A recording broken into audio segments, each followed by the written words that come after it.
Here's my 30-second story with Guinness. As soon as my sister and I get home for the holidays, we don't even unpack. We head straight to our pub. The bartender already knows our order, Guinness and fries. We laugh all night, catch up with old friends, and walk home with faces sore from smiling. It's one of my favorite nights of the year. That was my 30-second story with Guinness. Guinness Draft Stout. Please enjoy responsibly. Imported by Diageo Beer Company, USA, New York, New York.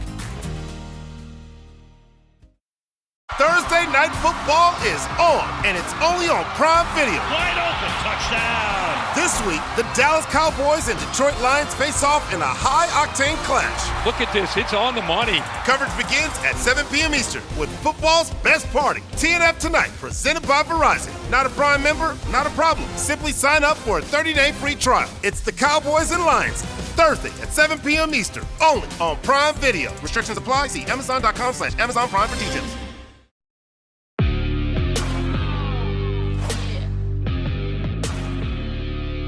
Welcome back to another episode of the Bowhunter Chronicles podcast, brought to you by Huntworth. Huntworth gear for all types of weather, all types of terrain, all types of budgets.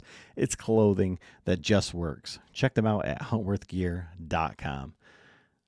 So over this Thanksgiving weekend, I got to hunt in super cold conditions, and using that Huntworth Silent X Berber, great stuff. Really enjoyed it. Super quiet, heat boost, kept me warm. Definitely get a chance. If you get a chance to check that out, do that. If you haven't had a chance, maybe you ask Santa for that for Christmas. But get over there, check that out at huntworthgear.com.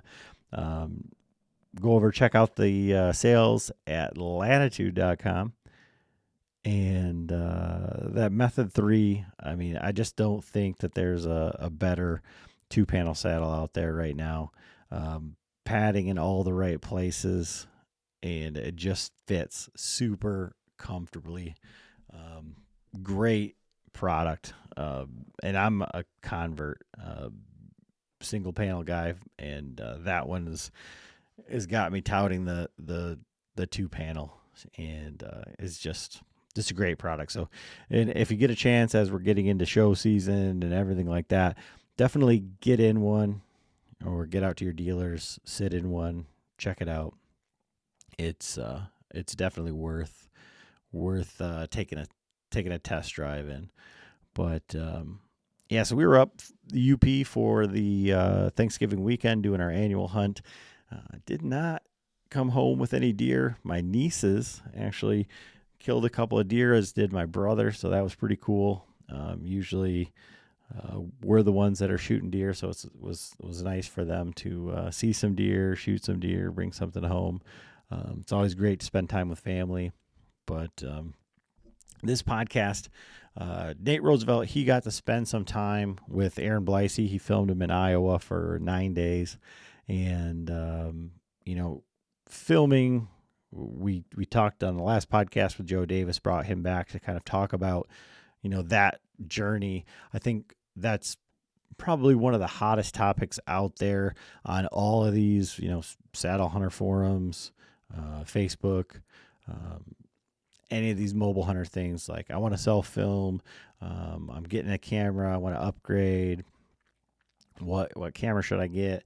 And these guys are kind of going into the next phase and kind of moving up from the self-filming and kind of going from the cameraman side. And, I've talked to a bunch of guys, had a bunch of guys on here that have worked as cameramen, worked in the industry for a long time.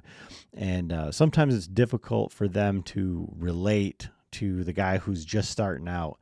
So we go through some of the things that were like the learning curve type stuff with Joe and Nate, things that they took away from these experiences, and some things that have really helped them. So I think for you guys that are filming out there at any stage in the game, or even if you're thinking about it, this is not like one of those super technical color grading type podcasts. This is more about kind of like the ideas, kind of the workflow, little bit of gear, but just some things to think about as you're filming, and the kind of bigger picture that sometimes gets glossed over. So, as always, thank you guys for listening. Enjoy the episode. All right, everybody, welcome back to another episode of the Bowhunter Chronicles podcast.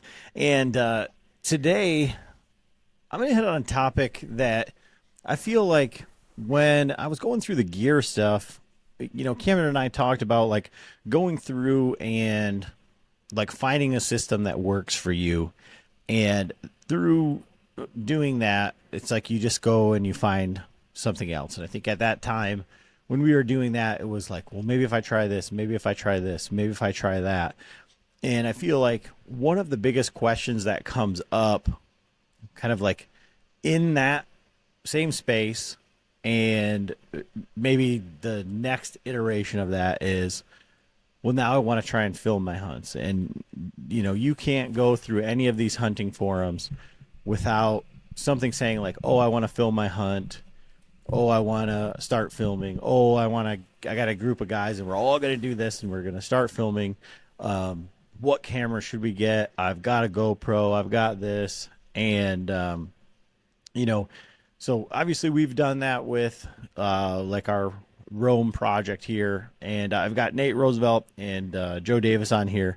But with like a caveat, because Joe's kind of jumped in and said, I'm not buying tags. I'm buying, I feel like Joe's going through I'm going to buy everything. I'm going to get all the top of the line, everything, and film and figure it out. And Nate is kind of in that same boat, but Nate was actually brought on to go film a hunt underneath someone who filmed hunts, with Aaron Blicey from the fall, with Latitude, all of that. And Joe just followed me around, and Nate had a really good experience, and Aaron was teaching him and all that stuff. And I was just making fun of Joe and telling him he was doing bad stuff and that he's awful.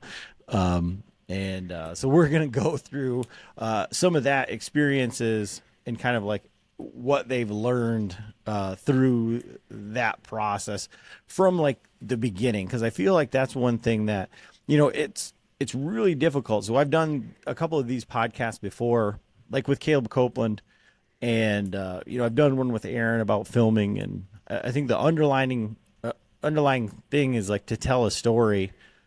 But sometimes those guys, it's like trying to talk to, if you're trying to get into hunting or if you're trying to learn about hunting, it's like trying to talk to Dan Infalt or Andy May. Like they don't know how to go back to the beginning and talk to you about, what's a buck rub, what's a scrape.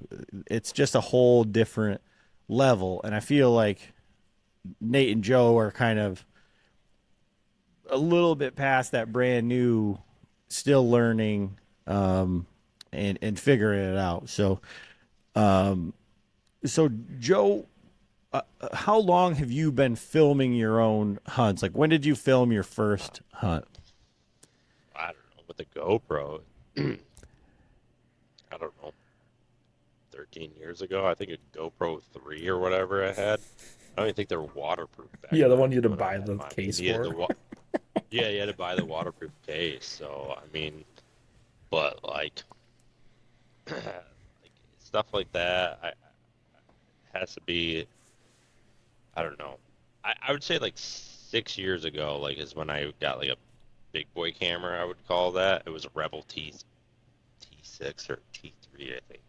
Can't remember if it was, I think it might have been a T3 Ti or whatever. That's when I started going really hard into the actual filming aspect of it. But I mean, I'm still very green into everything, and especially you throw different cameras in there, and it's just a different learning curve.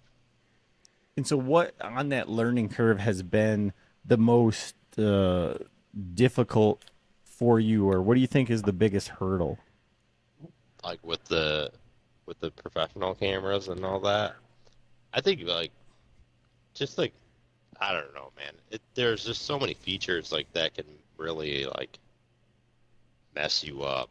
Like once you go like try to go to like a cinematography camera and all that. I mean, like I know we're probably gonna say a lot of weird terms and all that. Like a DSLR mirrorless cameras, like the Sony A7s or the Canon Ds and all that. Like them cameras, they make them almost a little bit user friendly.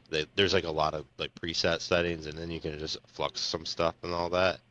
Once you go to like some cinematography cameras and all that, like that, there is no like, oh, just hit this button. It's just like you're constantly lighting change. You're adjusting everything and all that. So that's been the biggest thing is like, because if you underexpose, overexpose, and all this, like, you're going to be screaming. And I'd say the best part, how to become a really good camera person, is edit your own stuff, and then you go. After like 3 hours of just editing a 10-second clip because you're trying to make it the right color correctness, you're going to go, I'm never going to do that again. And then eventually you can just sub it off on somebody else and all that. But like, I think if you learn that aspect of it, you can be a lot better camera guy. But that's like, I think that's the hardest thing for me right now is trying to, you're doing everything on the fly, and especially the way we were doing it in like Kansas and all that. I know we're gonna probably talk about Kansas and all that stuff. You're just running and gunning and stuff, and you're not thinking of stuff. And there's silly modes you can have on, like, I know all of us or anybody that has like a decent camera that has S&Q mode on the camera, and they accidentally click that, man, that could be crucial and bad and all that. It's basically like a beginner slow-mo on there, but it cuts all your audio. Mm-hmm. So I mean, you can kind of correct the footage and post and all that, but you kill all your audio. You don't know it, and you're just like filming, and then you get back and you're like, oh my god, I just ruined this whole thing. So. And so, Nate, same question for you. Like, when did you start doing your own, like, filming your own hunts? Yeah, I think, oh shoot, I can't remember the exact time. I had to be like close to like between 16 and 18 years old. I think I could drive. My sister videotaped me shooting a doe with one of those like Sony cameras that had like the little mini DVDs. So like even back then with like crappy cameras, I think the first doe I shot with a gun, my dad filmed. I know he filmed me shoot my first buck with a gun. So like we always kind of had a video camera just in the family and, doing stuff like that. So that like I said, the first 2 deer I shot were on film. I don't know where that footage is anymore. We never really did anything with it. And actually, I remember on the buck the doe I shot, I tried doing something because we had like an old PC computer, and I had like Creed music playing when I shot this doe, and I dropped in the field. Like I was trying to do something like that. So I tried at a young age, but just never really went anywhere with it. Because we always liked watching hunt videos, and when YouTube became a thing, we were watching kill shots on YouTube. So I remember my dad and me just like staying up till like late at night watching, deer hunting videos and stuff like that. So that was kind of my first little thing, and then I kind of took a hiatus for a while because I wanted to get serious about killing deer, kind of a thing like, going after bigger deer and doing those things. And then same thing that Joe said, like I had like a handy cam, a Canon I bought when I was first married. So like 2012, 2011-ish, maybe 2013. And that's when I first got like the handy cam and like had a camera arm. I got like a camera arm that was like way too big for that little mini camera. And that's when like I started going out of state hunting with my dad quite a bit. So I was like, this is gonna be fun. Like I'm sitting all day in a tree. Like I want to film stuff. So I was kind of the intention back then, and I kind of filmed some things. I never really like did it well or like actually really like did anything. So always just felt kind of weird. Like, oh, I'm gonna film a squirrel. Like, you know what I mean? Like, or a deer would come in. I would be so focused on the deer I wouldn't even think about filming with a camera. So that was like something I've kind of just done since 2012, like hit or miss. Like some years I would go out really strong and take the camera out a bunch and just trying to get kills on camera, but then I would always shoot something and not be on camera. And then I want to say like 2020-ish, 2021, I got like one of those Canon Rebel cameras. Like Joe was talking about a buddy upgraded to a Sony A7 and was like, hey, I got this Canon stuff. It'll give you a good deal on it. I was like, sure, I bought that. And that was kind of my first taste of a mirrorless camera or, manual modes and trying to figure out, all these settings. And I really liked that a lot better than the handy cam because I could like kind of like tailor it to like I want it to look like. Did that for a couple years and then would throw on a computer and be like, this doesn't look like anything like I wanted it to look like, like the LCD screen shows one thing and the computer doesn't. And I was like, I don't got time to figure out this editing thing. And I kind of just recorded a bunch of stuff, but never did anything with it. And then I would say this year's kind of like the first time where I actually like, all right, I have like a game plan. Like I am going to film stuff and try to create videos and like do these kind of things and, have a lot better camera. I think I got that camera last year and it's, having cameras and lenses do make a difference, which I never really knew that, but now dabbling with this long enough, it's like, oh, I can tell the difference between like a certain setup and not, which before, man, it was like, I have no idea what I'm doing. GoPro, baby. Like GoPro was hooked to a tree and this camera and you're just trying to do things. You're talking into a GoPro every day and not ever do anything with that, footage. And now it's kind of like, okay, you kind of have like a storyboard kind of going in your head a little bit. Yeah, I think like, so for me, it was like 2011, I think. And I had the like worst little camera that went on my stabilizer. And it was like expectation and reality. Like I filmed this like 10 point in Ohio, like come down this drainage at like 40, 50 yards. And like I went back, I was so excited to look at it, and it was like this blurry little thing, and it was like, oh, that was terrible. And then same year was like the first year of APRs in like Michigan, and so at one of the places, like never had seen anything like this in my whole life, and like right underneath my tree, I had 3 spikes come in, and they were fighting fighting like to the death, like knocking each other down and like full on like brawling. It was super cool, and I still have like a video of the videos, like watching it on the screen. But again, you never did anything with that, and that was prior to like social media or really like anything. And then like you said, like you get a GoPro. And like a GoPro is like, oh yeah, we're gonna do all this stuff, and the same thing, like expectation, reality, real good for point of view, like looking at you and whatnot. But for like filming, not so great. And for me, like current day, I think that like the last couple of years with Insta360s, and I'll beat this drum till it's dead. I think it's like the coolest thing, like for people that want to start out. Because how easy it is to put it on your phone and to edit it on your phone and to like immediately, how both of you guys said you videoed stuff and you didn't really do anything with it. You can get really cool videos and you can edit some pretty creative stuff and have it immediately ready to upload to wherever, like all on your phone in the matter of a couple of minutes. Dude, yeah. Where before that was like impossible. Yeah, like that 360 camera, like you said, like I have a doe kill that I have the 360 camera running, and I shot that deer at 150 yards, and like you can literally see the doe in the same frame. Like it's really a very universal, tool. And I was doing that. I was editing that. I was like, no way. Like that thing swings over and you can actually pick out that deer when I shoot it. It's not great, but you can see it. It's like I never had anything close to that. I would be like, screw this camera. I'm going to zoom in on it and it's going to look like crap anyways. Like it's too dark. Or that was another thing, man. Every time you see a deer, it'd be dark out and you try to get a camera on it. It'd be so terrible. It's like, why'd I even attempt to do that? Like you said, it's all blurry and just crappy. So it's been kind of fun, like you said, getting a little better camera and having like an Insta360 to do those things makes you the camera guy you ain't when you have one of those rolling.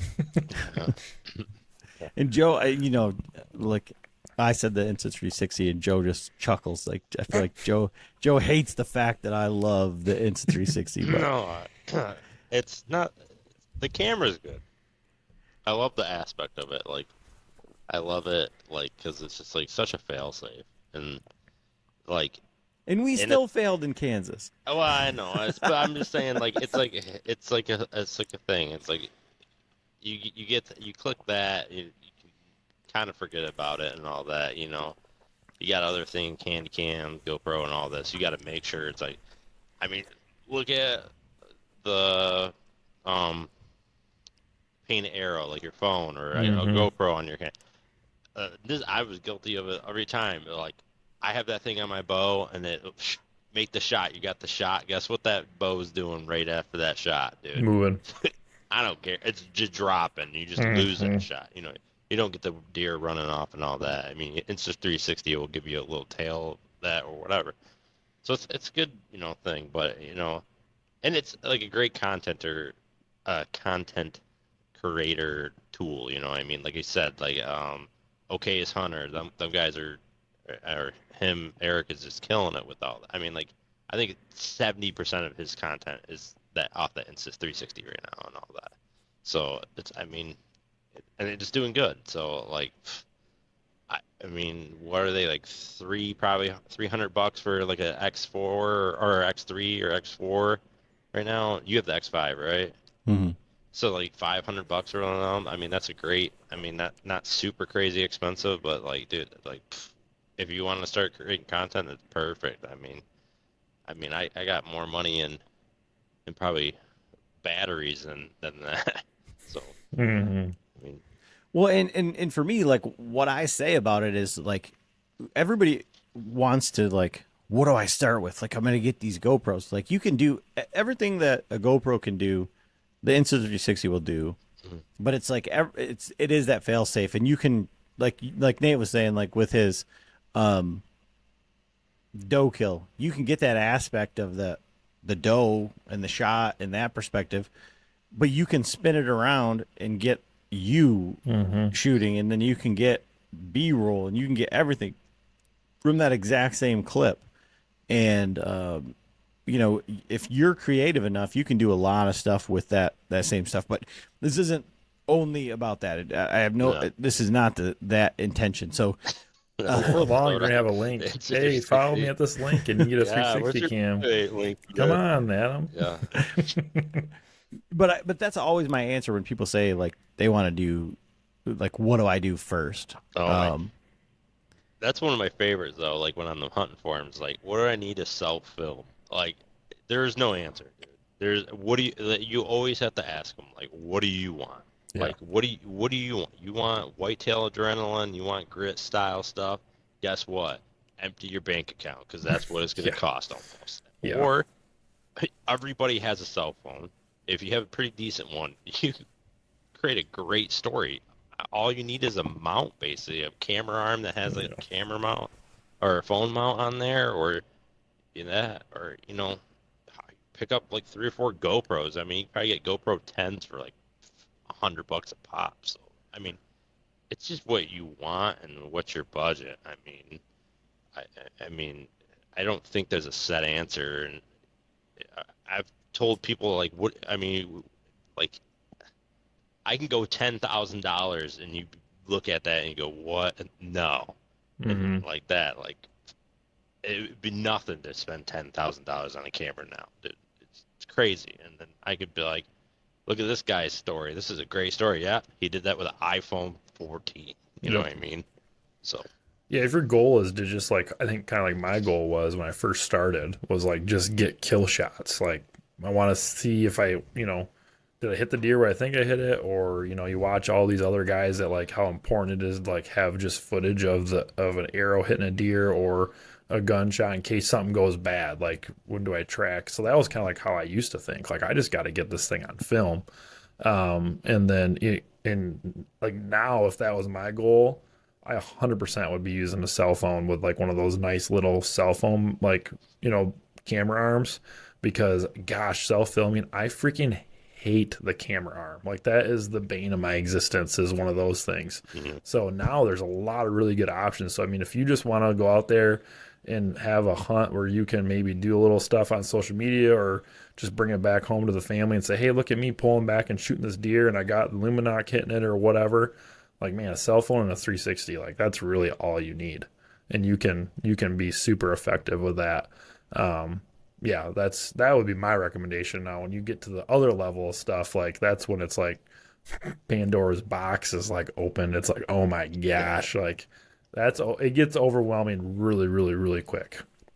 So for you, Nate, you get approached or whatever, and they say, "Hey, we want you to come film," and you've already kind of outlined your, we'll say, experience filming. Mm-hmm. What were your concerns going into this hunt?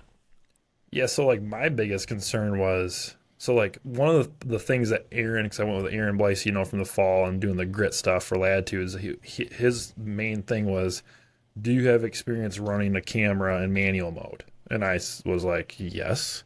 He's like, well, how long? And like, do you know like a couple of these things? Like, you understand ISO, you understand all this stuff. I'm like, yeah, I get the fact that this does this and this does that.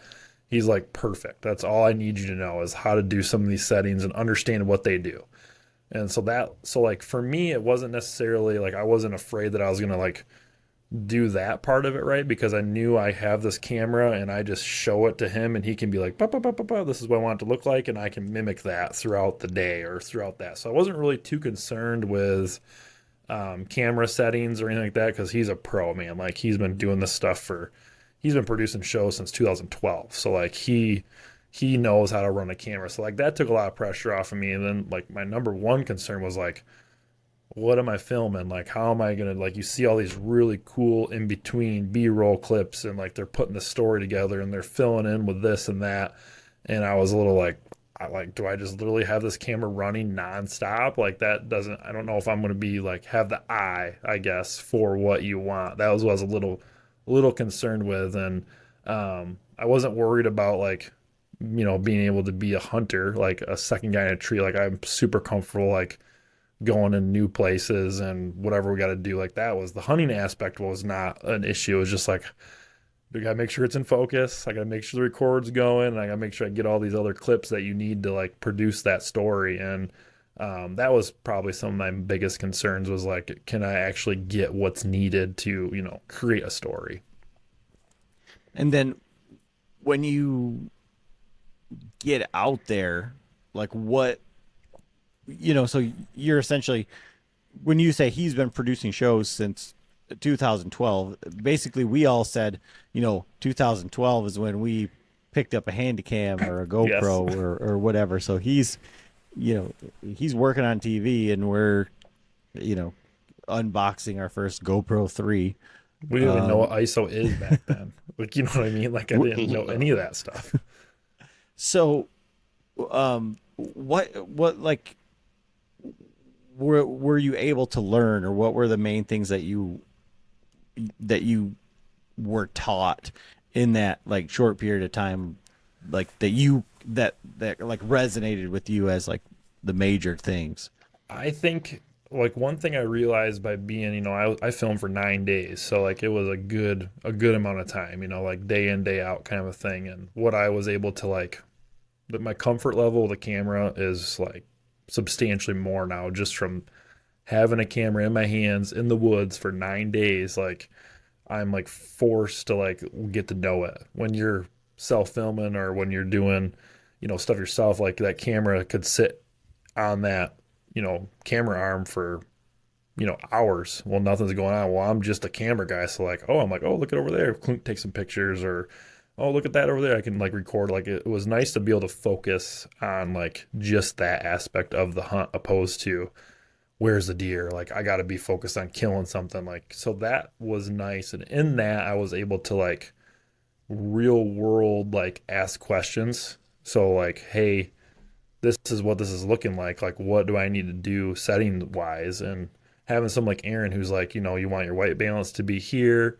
There's these settings on the camera and like these hot buttons you can, set up on the camera to help assist in making like on the fly adjustments. Just having those little things, like a peak setting. I didn't even know that existed until I was like on my way to Iowa. Cause I was like, Aaron was like kind of asking me the same question he did. Like, what are you kind of like concerned with? And I'm like, man, dude, when I look at the LCD screen, like, it don't turn out the way I want it to on the computer screen, like when I went to edit it. And sometimes I think things are in focus and they're really not.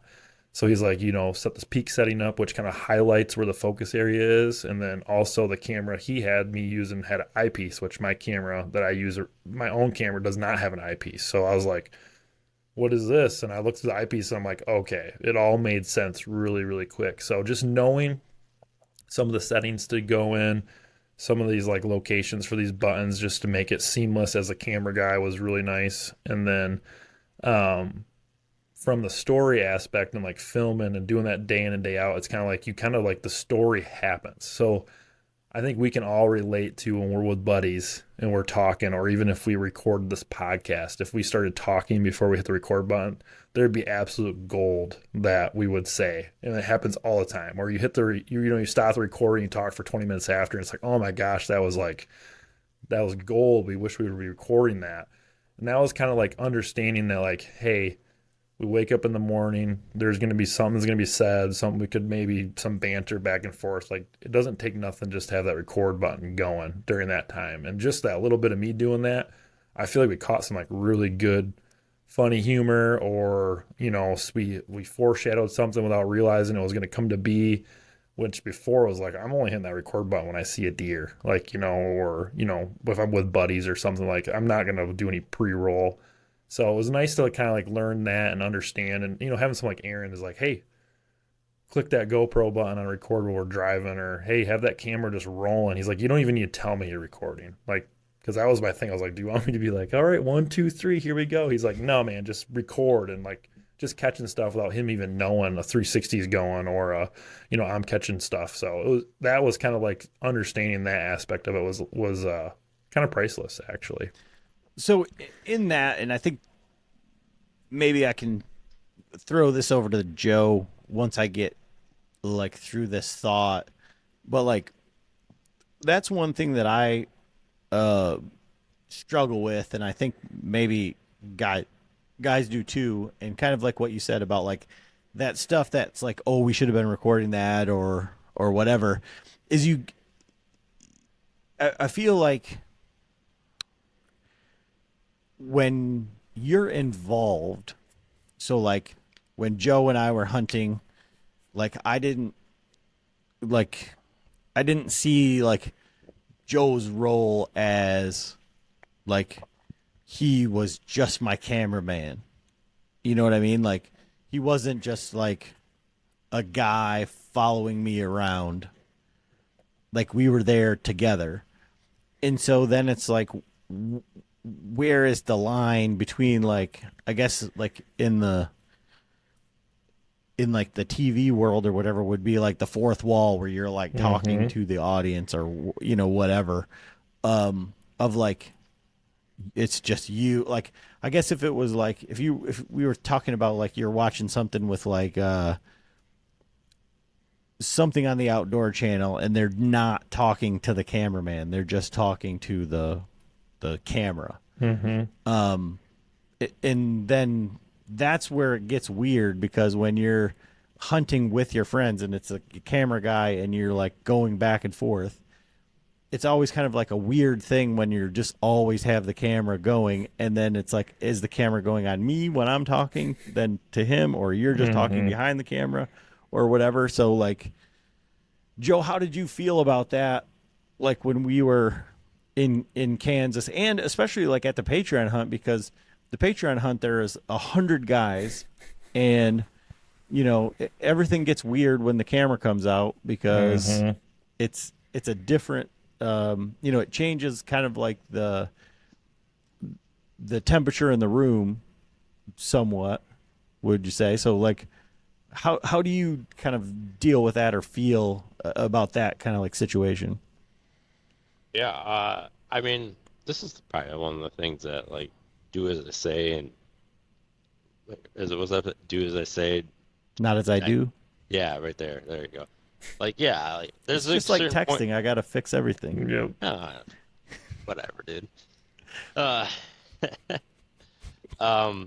it's like there's like an awkward moment, like where there's like, especially at like the Patreon camp, because there's a couple people I don't know, or like I didn't know this year, or new people and stuff, and then all of a sudden I got this 10-pound camera everything and on there, point right at their face.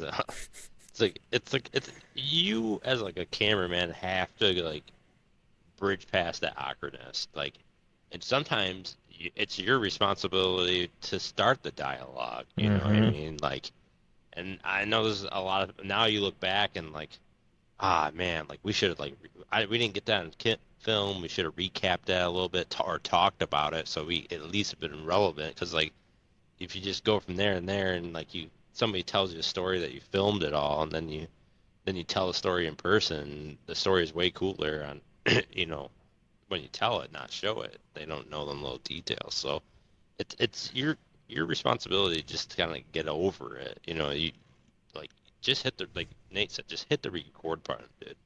Just hit it, and then yeah, it will eat up a lot of memory. There's a lot of boringness when you're going on post. There's a lot of stuff you just have to suffer through and just be like, all right, yeah, that's nothing.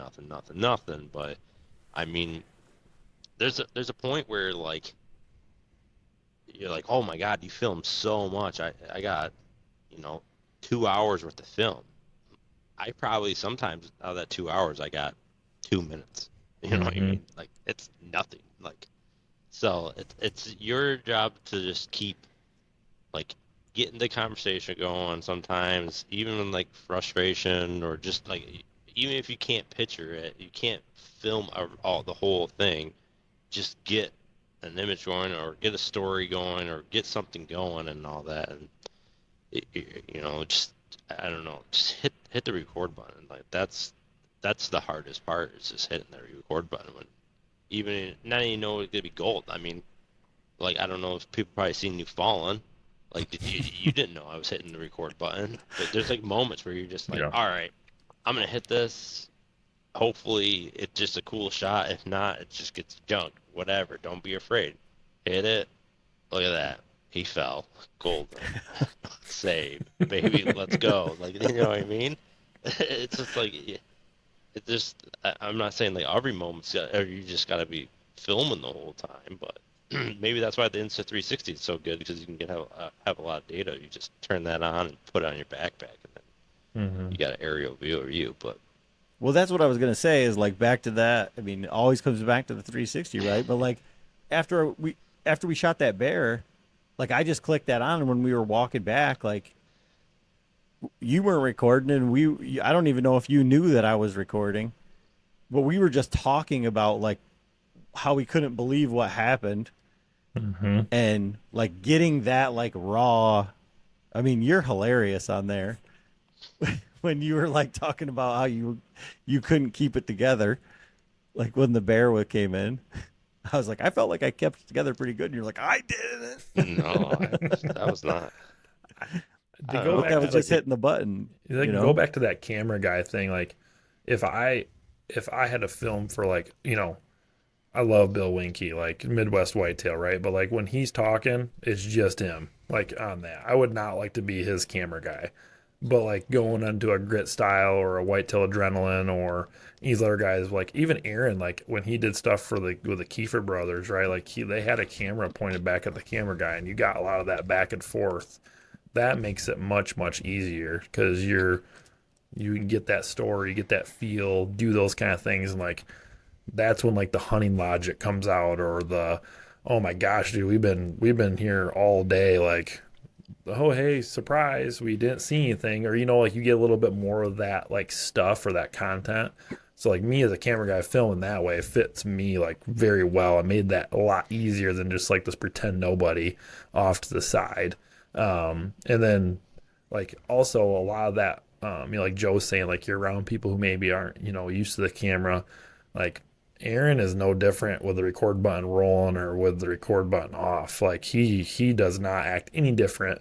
So that made it easy. And I think that was something I like learned from him. I was like, hey, just like, obviously doing a podcast and like maybe doing some stuff has made it a little more comfortable to like see myself, on something. But that was kind of like a hard thing to kind of do at first. And it's like, well, if you want to do that, you have to be comfortable with that. And you also got to just be who you are. And as a camera guy, I was able to be who I was and want to continue to be. And us as being all friends, like that's going to be a really easy thing to do.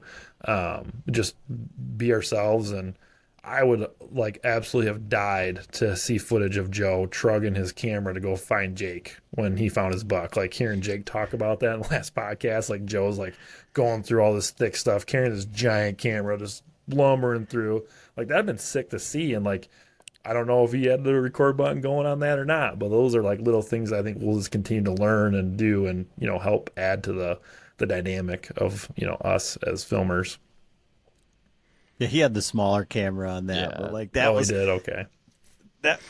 Yeah, and you know the terrain out there, so you know what he was. I told you through. guys. I warned you. I said it's surprising. Like I wear brush pants every day for a reason. Yeah, and then Nate tells, not sorry, Eric tells. I did that like 3 times so far. Eric tells me you don't need boots or nothing. We're not gonna be no. I literally fall in the water, or I like slipped on this bank of water and fell, and like on the side, and like I'm like, dude, how's the camera back? I'm like freaking out, dude. 'Cause I was like, dude, I don't care about me. Break my fingers. I don't know. I don't care. Just tell me the camera bag did not just get wet, dude. That was like in this little satchel thing. Like this is like 4 mortgages. Yep. I'm like, Jesus, please just tell me. It's just, and that stuff like people don't have to like like you don't think about like stuff like this stuff is getting beat the hell out of. I mean, this Osmo right here, I'm on right here. I just smashed that. That little camera was. I mean, at one time it was like $700 for this little camera. So it's like. But yeah, not to get too like sidetracked, you know, but you don't know what you need as a like. If you want, like, I don't know what the title of this is going to be, but if we're kind of going towards like want to be a camera guy or you want to get into it, like an SD card is crazy expensive. Like I used to just rock my trail camera SD cards and then get all pissed when some formatting thing wouldn't happen, right? Like there's all these little intricate things that you have to like being like running a camera. I've like I'm treating this like how I started learning how to hunt bucks, right? Like how I went through and like wanted to like shoot the biggest buck in my area. Like what did I do? I watched a lot of YouTube videos. I did a lot of Google searches. I did a lot of like talking to people who've done it for a while and like just paying attention to what they're doing. And that's like how I feel like my life has been more focused on running a camera or editing something. Like there's a lot of effort that goes into it if you want to do it at the level of that. And it's a commitment. Just like it's if you want to, you know, target the biggest deer in your area, it's a freaking commitment. You got to be like mentally prepared that you got to like sign yourself up for it a little bit. Like, and this year I've done the best I've ever done with like that camera's been with me.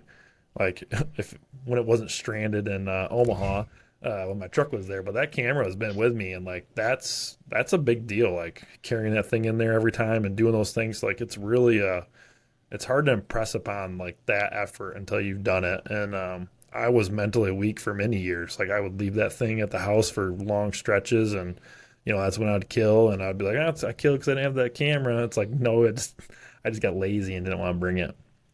So it's interesting that I thought you were going to go a different route with that, because like I would put it akin, and you were there, so I was noticing Nate's got the really fancy Obris Huntworth thing on, and Nate, if you've seen some of the Obris stuff that Craig did, he was there on that photo shoot, and we were like literally in the rain and some really nasty stuff with thousands upon thousands of dollars of camera stuff. And it still blows my mind that he did what he did that day. I'm like asking Craig, like, what do you want me to do with this? Do you have like a case for it? And he's just throwing it in the back seat. He's like, it's just a tool. Mm-hmm. And I thought that's where you were going to go with it, because, you know, you use these things as tools every single day. Now you could use, you know, a Harbor Freight tape measure and, you know, all of those same caliber of tools, which I think would be akin to using your trail camera SD card and, you know, the cheapest 4K camera that Amazon has to offer to try to do these things. But if you were to operate it the same way that you operate your business and the same tools that you bring to your job, and that's kind of the way that I thought you were going with it, because that's kind of like the way that I'm seeing it now, you know? Yeah, you can easily go that way. Like if I want to go kill that buck in that bedding area, I want to be as quiet as possible. Am I going up there with a hawk, mobile setup, or am I going there with, something else because I trust it? And that's where my mindset has, like, you're right. Like, I think all of our mindsets kind of shifted, thanks to Joe and some of the other guys that have kind of like brought the awareness on it. It's like, if you want to be serious about this, like this level, there's a commitment that you need to like kind of go with for sure. And I remember last year when I was texting you guys, I was so pissed because my camera wasn't formatting the SD card right, and I didn't get what was going on. And I ended up killing 2 deer with my bow that night in the snow. I've been so sick to have it. And I didn't even know I had the wrong SD card. Like, that's like a year ago. I finally learned that stuff. So like this like process happens quick when you do get the right, like having the right people around you can really, shorten that learning curve. And I think that's a good parallel too with like bow hunting or deer hunting in general. Like if you surround yourself with the right people and are an open book and want to be a sponge, you can like learn this stuff really quick, but you still have to be able to go out there and implement what you're hearing and what you're doing. Yeah, so, and that's why, Joe constantly says, like, why do you keep me around, blah, blah, blah. And it's like, we need this knowledge, Joe. I think that's one of the things is, like, Joe's, like, a constant, like, I think, honestly, like, for our group, he's, like, the only one that really understands this stuff. Like, and Joe's gonna say, "Well, I don't even understand it. I'm just still learning it." I don't know what you're talking about. I mess up so much, but I don't know. It's like some stuff. I know you're gonna have something to say, like, but like, I want to branch off real quick about what Nate said, like surrounding yourself. Like, you can go to YouTube and all these guys, great photographer, videographers, cinematic people, all them people will show you great techniques and all this stuff. They'll give you the basics, but it's so hard because they're in a controlled environment. All them guys control their stuff. We are not in that environment where we deal with low lights, all this and all that. And the only time people that really can tell you how to deal with that is people that done it, or you just do it yourself. So like reaching out to people, probably like D-Rock from Grit. I remember every time I see him at a trade show, I probably annoy him so much because I sit there for an hour and talk. I mean, he probably doesn't want to talk about it, but it's my only time to actually talk to somebody like that, dude.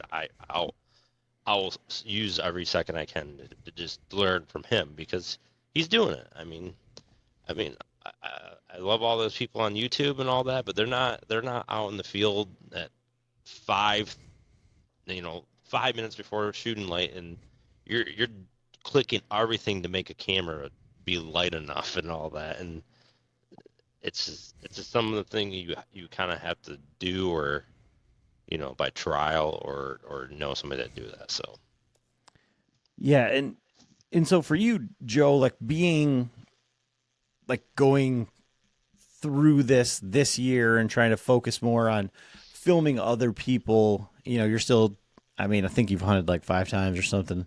Like you're still doing a little bit of self-filming stuff. Like, but focusing on filming other people, like what has been the biggest challenge, like going from self-filming to filming others? Well, first off, don't be sick. That's really shitty when you're in a tree, sicker than, just being sick and just sneezing and runny nose and all that. That's a good step.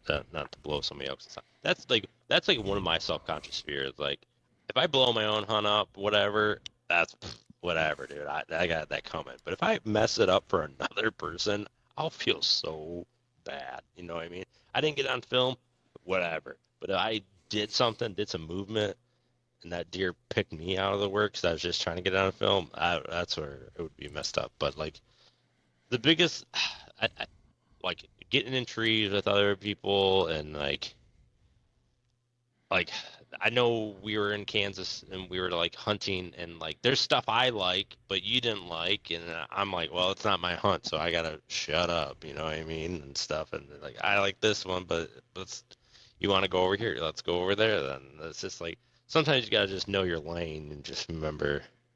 But I know we're that's how you do with people like your friends and all that. We're hunters first and all that. Just like, hey, I like this and all this. But like, there's a certain point where you just like, all right, you do your thing and all that. I mean, but and then just having the right stuff on you, like that is like, what did I forget? I forgot something, and it just like totally messed me all up. Like just carrying everything and making stuff as most comfortable for you, and like giving you like wireless mics and all this stuff. Make sure everything is ready and gone, all that. But I mean, in the tree is probably the hardest thing. Like getting set up and being so you can get shots of you and get shots of him at the same time is very difficult in like areas like that and stuff. And then you're super far away, and you're trying to, hopefully he has some videos if he has a camera on him and all that. So it's like, I don't know, being in the same tree is probably the best, but sometimes it doesn't work out with that. But that, I mean, it's just like trial by fire, man. Like there is no starter guide. There is no, hey, this is A, B, and C. I mean, you do this and that. There is none of that. You got to get out there and do it. And there's so many different styles, spot and stock and all this. And we were doing, I don't know, running into deer and deer running into us. So, I mean, there's just crazy scenarios you can't predict. And you just got to stack the cards in your own way if you want to be a cameraman or just filming a buddy or whatever, with a phone or something. So it's just I don't know. It's like, you just got to get out there and do it if you really want to. I mean, like, for me, this is what I'll tell you. Like, whatever you got a camera or whatever camera you have and all that, if you're going to be that, but good microphone, that's probably invest into a nice microphone. Nice, what I mean? And then, just know your gear and all that. And then just videotape everything. Just stuff you don't even think is important, but B-roll or whatever.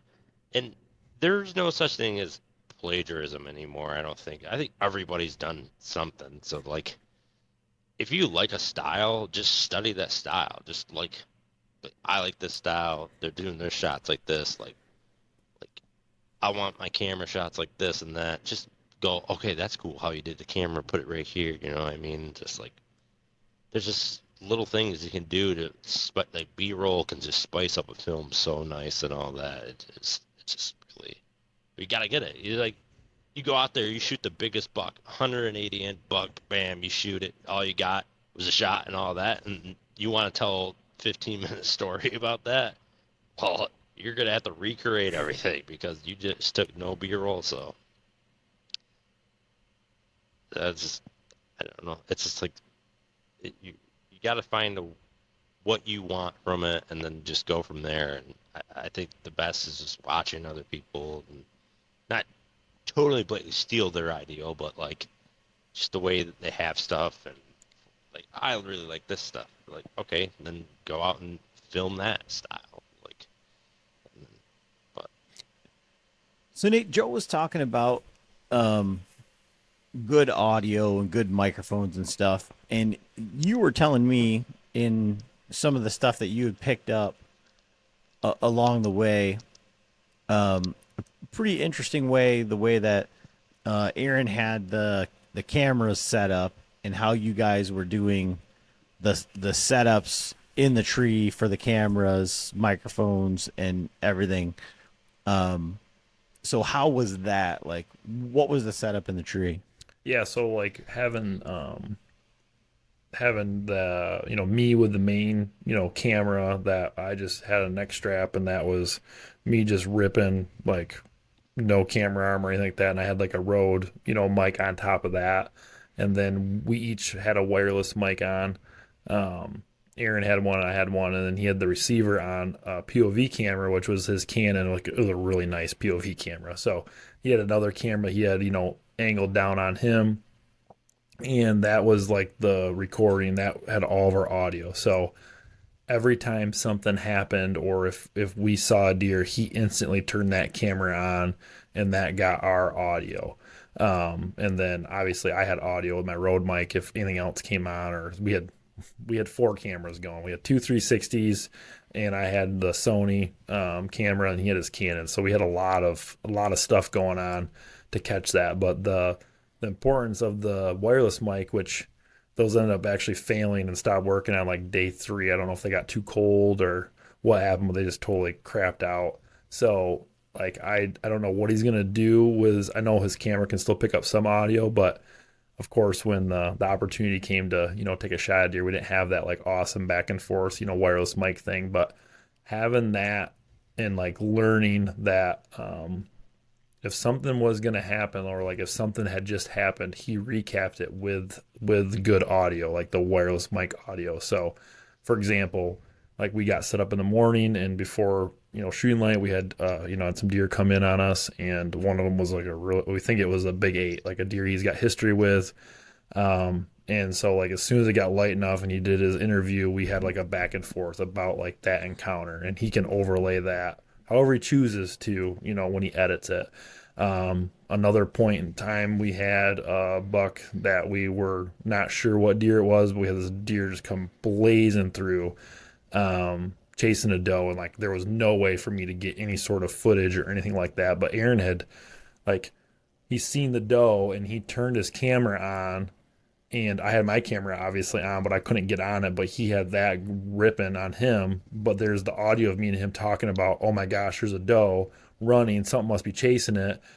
5 seconds later, yeah, there he is, and like here's us talking about like what we thought it was. Like it was a 10, and he's running this way, and like I never would have even like my setup of filming myself, or like if I would go to film you, one of you guys, I would not have thought of having a setup like that to catch that moment. And now we actually do have something. So you have like Aaron's reaction or our back and forth. Like it's all these little intricate things that just continue to like build, and you can draw from, like Joe said, tons of footage that you got to go through. So, and it's very simple. Like literally all he had to do was just reach up and boop, hit a button, and it's hot, right?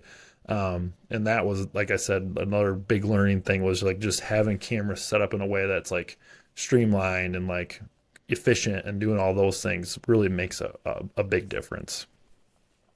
How you gonna want to branch off of like mics or whatever? Like your mics failed, like that were your only mics, dude. You're fish out of water, kind of almost like just the default camera mic that's kind of trash. But as if you want to, like, if this is like somebody who wants to be a cameraman, or who wants to do this stuff, you're in Kansas, Iowa, wherever, they ain't a Best Buy any place around there. So that's always great to just like one of them little corded mics right here that you can plug into the camera. I mean, they're cheap. They're like $10. I know, dude. And we both are beating ourselves up because I have a set of mics I almost brought that, Adam let me borrow. And I was like, I almost brought my box with that stuff. But I'm like, why do I need more crap, kind of a thing. And I was like, man, if I would have brought that, we could have easily had that. Those usually ride in my backpack anyways.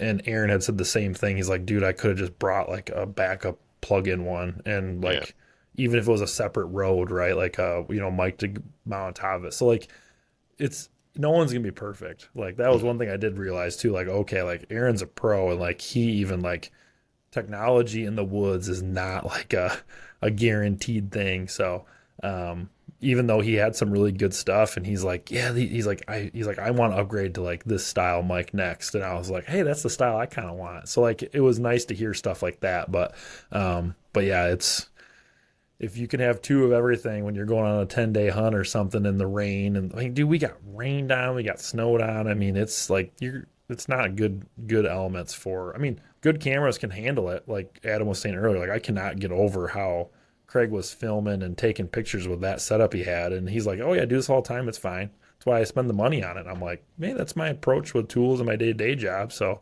I got to maybe take that approach with cameras in the wilderness. Yeah. And yeah, it's just, I think I packed pretty heavily into this stuff. Just dude, I have pack outs. I have Milwaukee pack outs just full of stuff, and like I just have every like kind of way you can mount a camera onto it. There, you got these are called magic arms, but they're just a couple arms and stuff, and just tripods, and you never know when you need something like that. So I mean, don't carry it in your bag going into the woods, because that'd be like, all right, we just lost a day of audio. We'll go back to camp and we'll just grab it. But I mean, it's batteries. I think the batteries, just have batteries. Just every kind of battery, just external batteries or portable batteries for your camera, whatever you have, like just have like 3, dude. It's just like some days it'll just zip right through them or all that. But I mean, if you looked at our trailer at nighttime, dude, there was cords everywhere, there's cameras charged. I mean, there was everything. But like you said, like you just, when you're waking up at like 4 o'clock in the morning and stuff to get out there, like there's no time to that, and you leave a battery on the charger, and now you're in the woods and you don't have another one, and like, oh my god, like you're just carrying around a 10-pound piece of wood basically with you now, like whatever. But yeah, just always have a backup plan. I think that's pretty smart. I mean, it's gonna happen, but it's just nice to. So have you guys talked about the dynamic between hunter and camera guy in a tree yet? I know I was gone for a little bit because my camera decided to dump out, but have you talked about any of that yet? Yeah, this Osmo, man. We were just talking about how great they are. Plan? You didn't have a backup camera? I did not. We just literally talked about it. I did not, but I'm back, so, we're good. I think we did a little bit. I mean, yeah, with that, like, stuff, like, I've said to Adam, like, I'm a hunter first. Like, I don't care. Like, we're together. Like, dude, take the shot. Like, if I be like, I don't got it on camera, don't shoot. I'll never say that unless we're making a lot of money or something. But I don't doubt that happens. So, like, but I think that's pretty good, because I've heard other stories. I don't know, like, people that get a camera and all that, and they don't know like the hunting, like aspect of it. They've done it a little bit, but like I think that I'm not a good hunter or nothing, but I think that helps when you have another hunter in a tree and driving around and all that. Like, maybe. Well, in a lot, Joe was saying basically that he wanted to hunt a lot of better stuff than I did, but he just let me do whatever because it wasn't his hunt. I did tell you. Dude, Adam got exactly what he wanted out of Kansas. He wanted to be wild. He wanted to run after him. He wanted to fling some arrows, and he got it. So Adam can't complain about nothing when it comes to that. I'm not complaining. Oh, he complained the whole time. I do think that, like, the thing I wanted to like kind of touch on a little bit, which I know me and Adam have maybe talked about a little bit, like setting up in a tree, like that stuff, and like understanding, like, even though you're in the same tree, like perspective is different, like big time. So the level of communication me and Aaron had, and like talking about stuff beforehand, and like, when we set up in a tree, he'd hunted before. He was like, it was really easy because he's like, hey, like they come from here, here, and here, and he pointed out landmarks, and he had like little names for things, or we created like, hey, that cedar tree over there that looks like a freaking deer every time, like that's a landmark, and it's like, where's the deer? By that cedar tree. Or like he had, there's this one tree that he called the dildo tree, and it caught me so off guard when he said it the first time. But I knew exactly what he meant because I've been staring at that same area for hours, right? But just having like that level of communication, I'm like, where's the deer? Right by the dildo tree. It's like, oh my gosh, yes, I got him. And just being able to get on a deer a little quicker as a camera guy, or those kind of things are super important. And I think the first few times I was so hyper focused on, these deer, we could see a really long ways. So like that helped a lot too. Like the visuals were hundreds of yards. Like we were glassing deer a mile away, kind of a thing.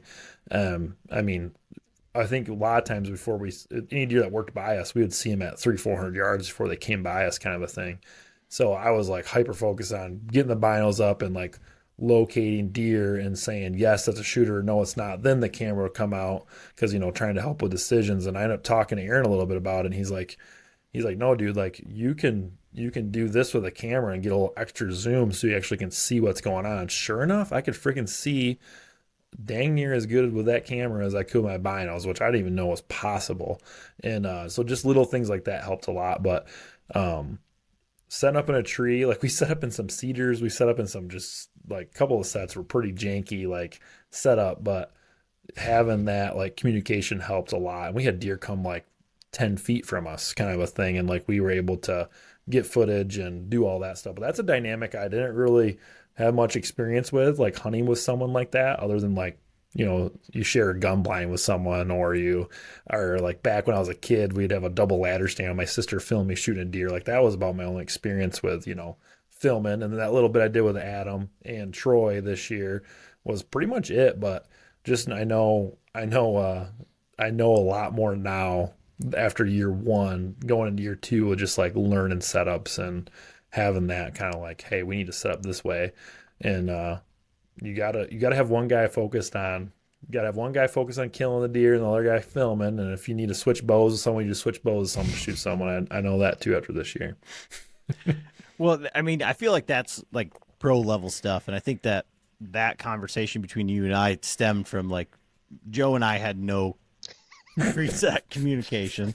No. I mean, that one big buck came through, and he's like, he's by the tree, and like we're surrounded by trees. So, and he's like and now it's like the patented Joe point chop, because it's like apparently in all like in the bear video, this time he was like, I was pointing this way, and then same thing when people watch back the video of when I killed the deer in Kansas.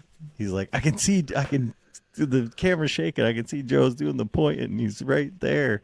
He's looking at me with a grunt tube in his hand. I'm like, no, no, he's right there, dude. No. But like, so our communication was like, we didn't have anything pre-set up ahead of time, like, you know, this.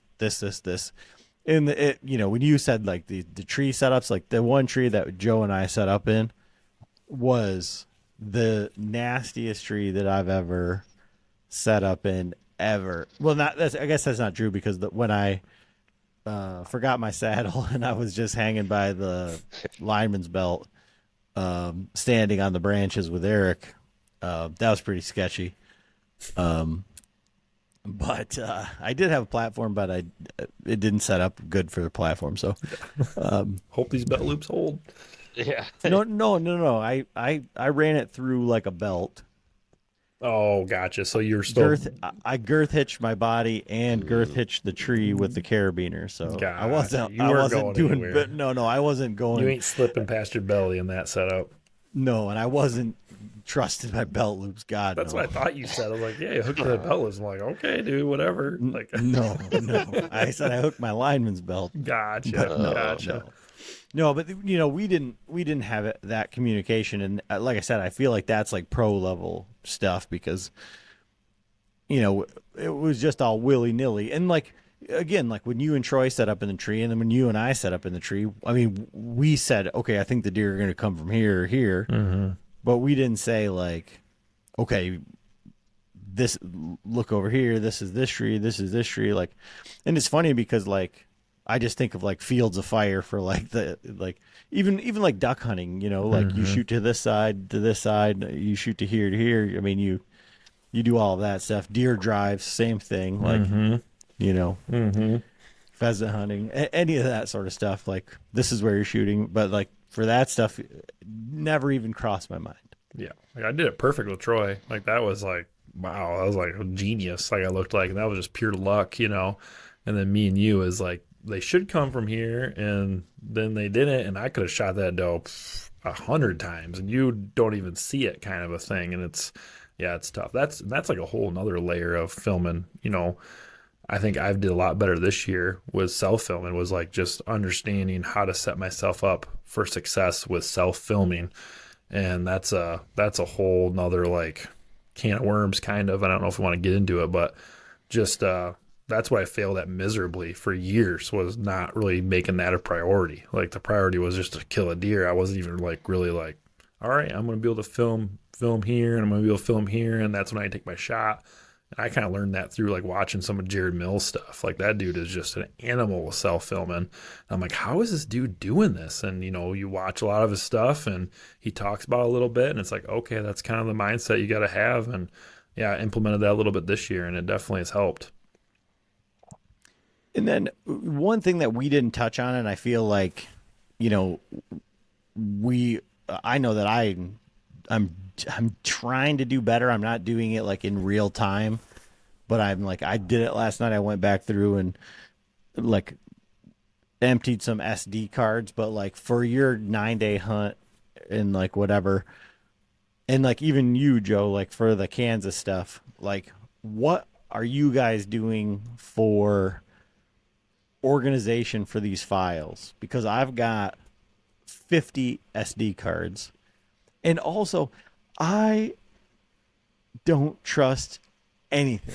So I'm terrified of putting it on a hard drive, putting it on the drive, putting it on anywhere, and then deleting it off of that SD card. Like I'm terrified of losing like the good stuff, quote unquote. So it's like I feel like I don't want to delete anything. Yeah, I can start like Aaron day one. He's like, this is what you got to do. And you get back to camp, no matter how tired you are, how cold you are, the first thing you do is you fire up the computer. He plugs in one of those nice, Lacy or whatever hard drives, and he's like, this is the one you want to get. And you just start dumping. Like in what Adam's got right there. I bought one too after seeing this or like experiencing it. Because I would do the same thing, Adam. Like I just had everything on an SD card, and I would just like drag it to like a Google Drive or something, but leave it on my SD card because I was like, I don't want to lose it. But Aaron kind of said like, and maybe Joe can touch on this. He's like, if you do this every day and then reformat your SD card every day, you'll have a much less chance of something bad happening with that SD card in your footage. So he created folders. He just went through and said, Nate's camera, POV camera, Nate's 360, Aaron's 360, and dated every single folder, like November 5th, 6th, 7th, 8th, 9th, 10th, and then every day, all the footage would be in each one of those folders, and it would have every date for every camera. And he just spent the first day, I don't know, quite a bit of time making those folders, and he did it. And he kind of explained why that was important, because it kept things relevant to him. When he was going back to edit, he can say on day 3, November 8th or whatever it was, click on it, and he's got all the stuff through there. And if something good happened for that day, he like has audio like on the first, when we get in the truck in the morning, we talk about what we're thinking.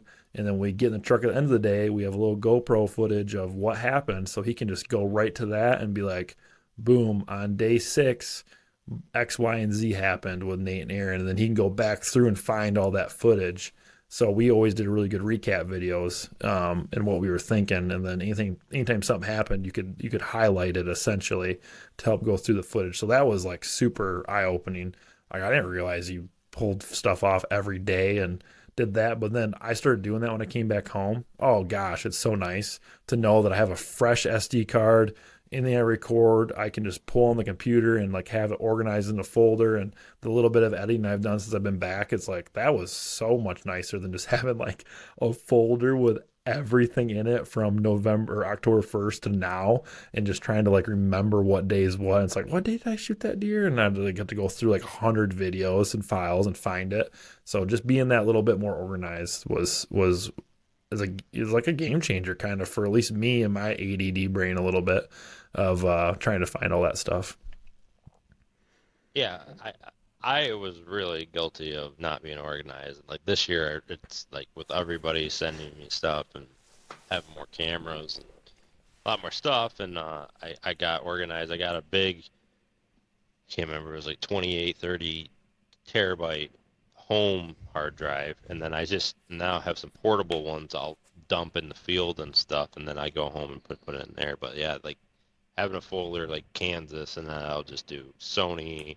I'll be like my FX6 Sony whatever camera, and then I'll have GoPro, DJI, just having organization and all that, because like I used to be like Adam too. It was like I was so scared to delete stuff, and then I would go home and then I had like 4 portable hard drives and stuff, and then I would upload, dump a card on there, put it back in my camera because it still had like 60 gigabytes. Then I go back when that fills up and dump it again. And then I just had like, 2 terabytes of the same stuff on my thing. So, but yeah, reformatting that's the scariest button to hit when you put in a new card and you just dumped everything and you're hopefully that hard drive sticks. It's really scary, but yeah, some of them, when you're shooting 4K, 60 frames a second, or 10-bit and all that stuff, dude, you can eat up a 10 or 250 gigabyte card in like nothing. One day, dude. I was filling up my CF Express card one day, dude. And it's not like I can't afford multiple CFX Express cards. I can't do that. They're like $200, $300 for one. You know what I mean? So it's like I can't afford to have that many. You know what I mean? So I had to dump it every day. So you just gotta get in that routine of just dump it, and it takes a while. Like to dump every card. If you want to do all that, that can take. I don't know if you have a decent computer, it can take 2, 3, 4 hours for like a couple cards. So Oh yeah, way longer than I thought. Like Aaron was like, "Hey, I want you to help with this," and he would like, you can only do so much at one time because you only have so many SD card slots. And I'd be like, "All right, I look at the computer and be like, oh, it says an hour." I was like, "All right, cool. I'll make sure like when dinner's done or whatever, I'll sneak in here and do it." And that freaking bugger would beat me to it like every time because he's just so good at like having the internal clock going.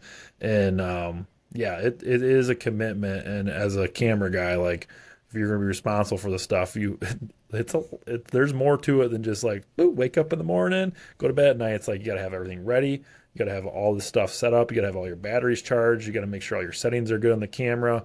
You gotta just be on your A game. And this is from the perspective of filming for someone like more than just a buddy. Like this is, that pressure I had was a little different. So, yeah, you don't sleep in, you don't do any of that stuff. You got to be in the truck before the other guy, so you may get some footage of him walking to the truck, or you got to, as soon as you wake up, you have that camera just sitting there ready, so you can flip the record button and get everyone's sleepy eyes and doing all that stuff. But man, it's a lot of fun. I pray that I did a good enough job that Grit will have some of this. It'd be really funny as if Aaron took 3 camera guys because he went to Iowa 3 times. And if it's like everyone else's footage is on there, but not mine, I'll be like, "Yep, I do suck. I'm not that good." and don't be afraid if you are filming somebody else and you want to get a story. I mean, sometimes it's hard, especially if Adam walks so fast and I'm fat, and like try to get different shots like him. Like I probably all in Kansas is back at Adam's head walking and all that. Try to get other shots, like just to spice it up. But like, don't be afraid to like stage a shot. But hey, man, this looks really cool, dude. Let me get up here and let me film you from here. Just like you kind of gotta narrate sometimes too on these people. Like it's just like even if you're not getting paid or nothing, and if you are getting paid, dude, it's your job to definitely tell them hey, let's do this. Sometimes it's cringy, you know what I mean? Because it's like a scripted, stuff. But it's like it will just like piece the puzzle into a lot of the stuff too. 2 things. One, I even told Joe, I'm like, "I'm sorry. Everybody says I walk fast. John says I walk fast." He's like, "Just go," and I'm like, "I don't walk fast because I'm like mad or like whatever." I'm like, "I just hate walking. I just want to be done." So I'm like just trying to get done with this. Like I just want to be back at the truck. And I was just thinking about this because you were saying like, "Oh, if you're getting paid for this or like whatever," and I'm like, in the back of my head, I'm like, "Man, I wonder how this like comes across." Like I don't want this to be like that I'm so narcissistic that I need Joe to follow me around just to like video me. That was not that was not the whole point of like 100%. That's what you're doing. Yeah, Joe, I'm waiting for the check. Get this shot, man. Come on, I can't believe you didn't see that big buck almost shot. Oh, well, there was a lot of that. Oh, yeah, there I was know, I still could hear a it. lot of that. Oh, there was a lot of that because and a lot of that was on me too. Even Like, if I hit record, I don't know how you capture that moment. I don't know how you capture that moment. so the only way that would have happened was like if we had the 360 going. Who had the Like 360 going? yeah, I know that was my fault. That was I just double clicked the button, but that's the only way because that would have had like you laying down. That would have had me turning around. That would have had that doe coming out. It would have had everything. And it still wouldn't have had like the energy. Maybe because you could have like zoomed in on the like the broadhead like bouncing up and down, and Joe's like, I don't understand why you're shaking so bad. Well, because the that fucking deer's over 130. there. Yeah, the deer's deer- over there. Why the deer's fuck on are the you other- shaking? Yeah. No. There's a 130-inch buck 13 yards away from us, and you're just on the ground sleeping. Yeah. But- Sleepy Joe, I gotta take a nap real quick. No, but yeah. So I'm just realizing now that it's just like, oh yeah, Joe's just following me around all the time, like that. Joe was supposed to be filming Eric. Eric was supposed to kill a deer in Kansas, and that was all we wanted to happen, and we failed miserably at that. Yeah, well, yeah, and I think at the beginning I think we said this multiple times, but like how I made I don't want to say sacrifice. I chose to not draw a tag. I could have applied with you guys. I could have did all that, but I was like, my journey is going on a different path. I've killed way bigger bucks than Kansas has to offer me, so I'm not interested in that. I just want to videotape stuff. So I went up there on my free will. Yeah, blink twice if you're under duress. But no, anyways, yeah, I mean, I think we kind of covered everything. Like, and you guys have kind of covered it too. Is like the way that I wanted to go with this is like I'm gonna title this like "So You Want to Be a Cameraman," and like that's you guys have kind of like just kind of like dipped your toes into it or like jumped full bore into it if you're Joe, and Nate, you got a crash course, like a college level course, like immediately. So from your first Nate experience, and Joe, like your first year, like trying to do this, like what are your biggest like takeaways that you can do better for next year? Like what are things that you're going to change immediately? Mine is easy, like that different style camera. Like not necessarily I make like a huge financial purchase, but just do like a move to a different style camera. I learned that really, if I'm going to be filming people and doing those things, like having that style, the A7 series camera, I would love to have the one that I used in Iowa, but I don't know if I'm going to, unless I have a really good summer work wise, purchase that. But just having that was like the biggest eye-opening thing. And I had thought the camera I was using previously felt like a huge improvement, and just knowing that what I want and what I can do with that type of a camera is like, that's what I'm most excited for. And I filmed, a couple, I shot 2 does with a gun. I had just running that camera for that. I was like, ooh, I like this a lot better. Like, and I'll for sure know when I start editing those, but that was my biggest thing that I want to do, like purchase wise. And then learning curve, it's going to be to continue to understand how to put the pieces together to create the video, like the other part of it.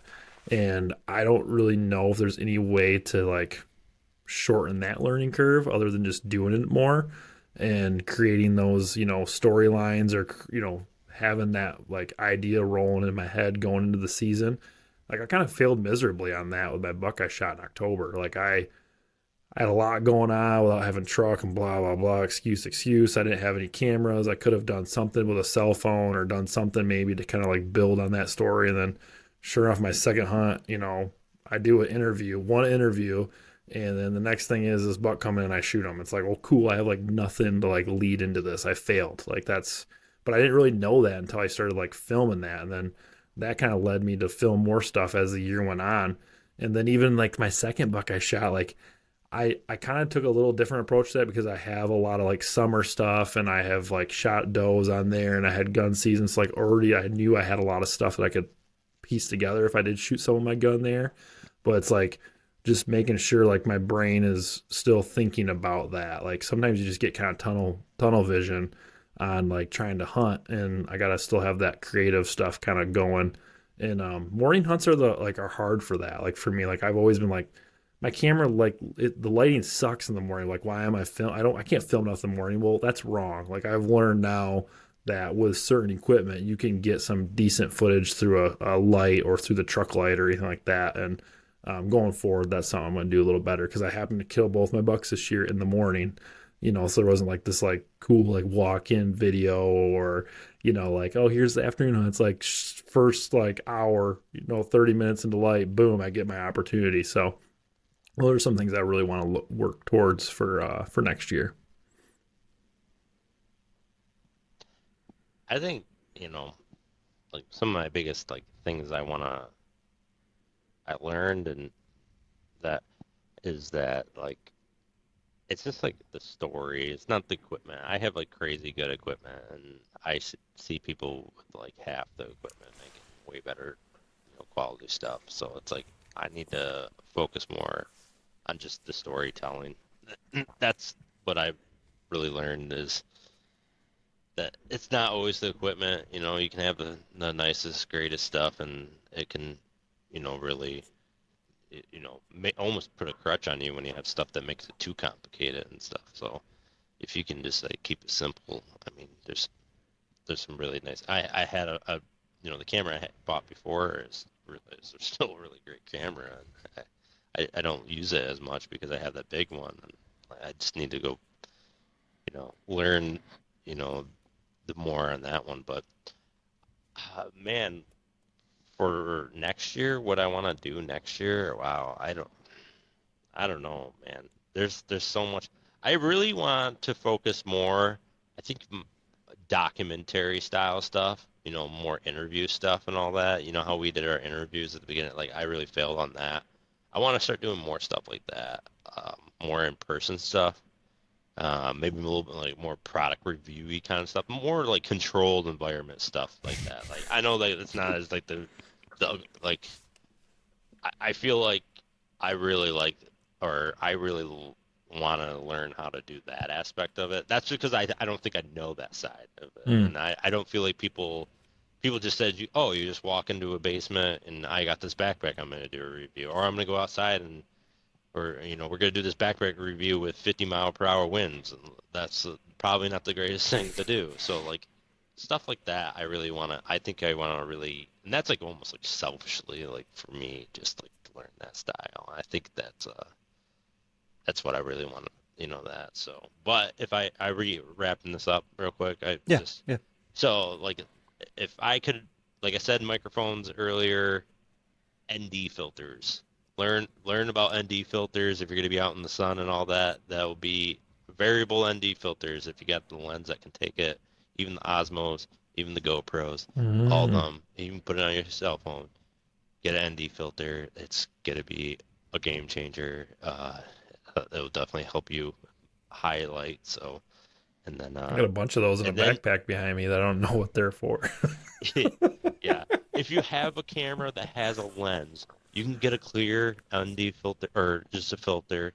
Get it because you scratch the hell out of your lens. They're basically worthless. So some people will learn that lenses are almost as much as cameras now. So protect what you got and all that. But then settings on your phone, you actually can click down. You can change exposure. That will be a real good one to learn and all that. And if you want to do some self-filming, there is an app. I don't know offhand. You can record through your main camera, and then your selfie camera can record at the same time. So definitely download that if you want to do that. So you can get basically POV and then self shot too, so you can get you pulling the bow back or whatever and then shooting the animal too. So that's a good one on there, and there's probably a million other things I could tell you, but well, I'll just go from there. Well, I want to flip this on Adam here a little bit because Yeah, he's what's part of the up, Adam? team and he tries to film people and he might have quite the tall order to go follow you around in Iowa potentially this next year. So I guess Adam, where are you kind of at with like being a camera guy? I know you've had some experience with it, but maybe not necessarily with. I know you filmed Brad this year shoot a deer, so I mean for you it's like just go out there one time and film a buddy shoot a doe, no big deal. But like what are you kind of thinking headspace wise? I don't know. I really kind of enjoy it. I'm not real.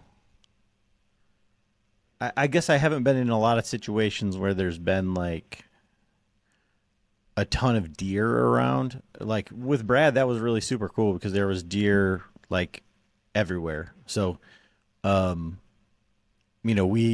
got to have a bunch of fun. Got to kill deer on camera.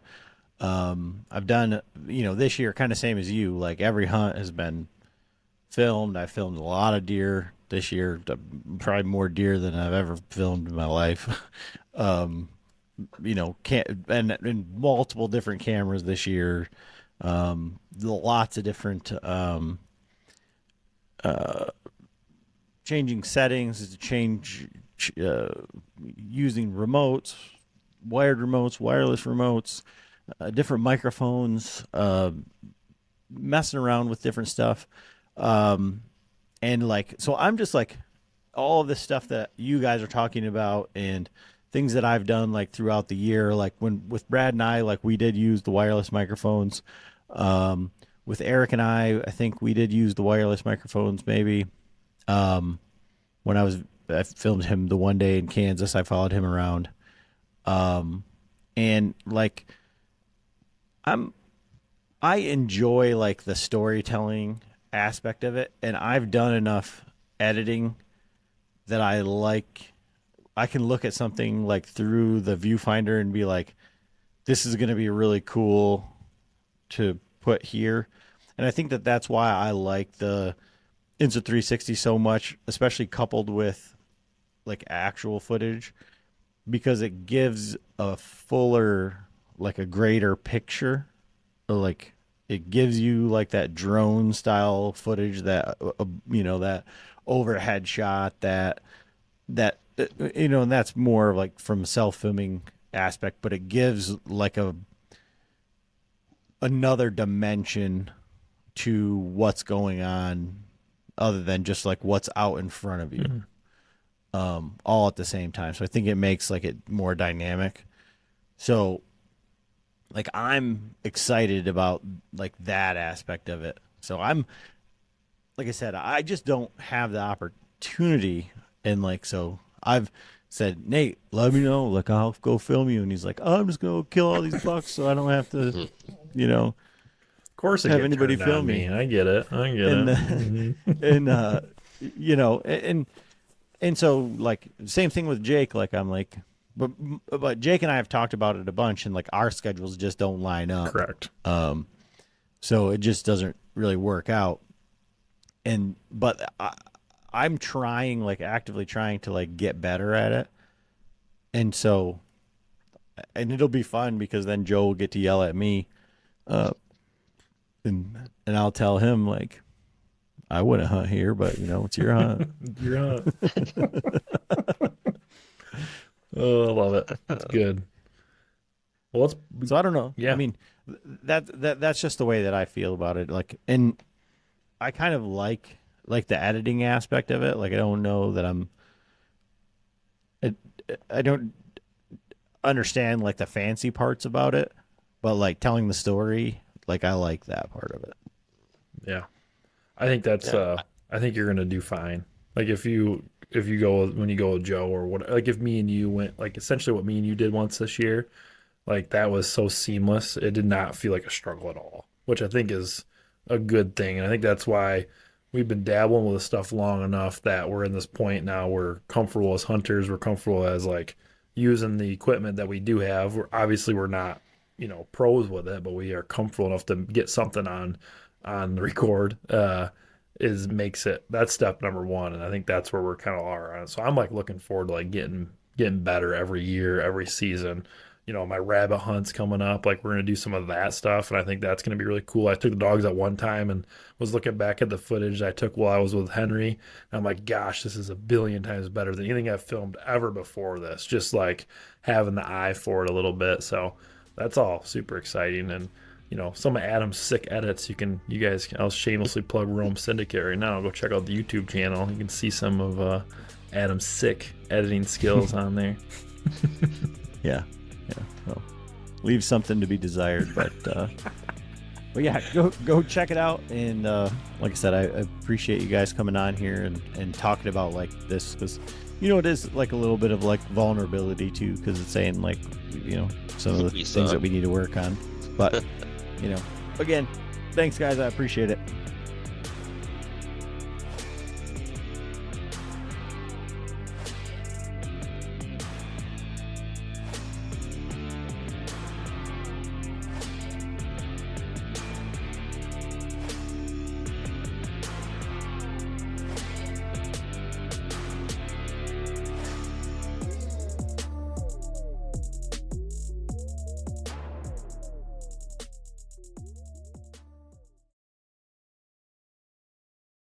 Hey, Ryan Reynolds here for Mint Mobile. You know, one of the perks about having 4 kids that you know about is actually getting a direct line to the big man up north.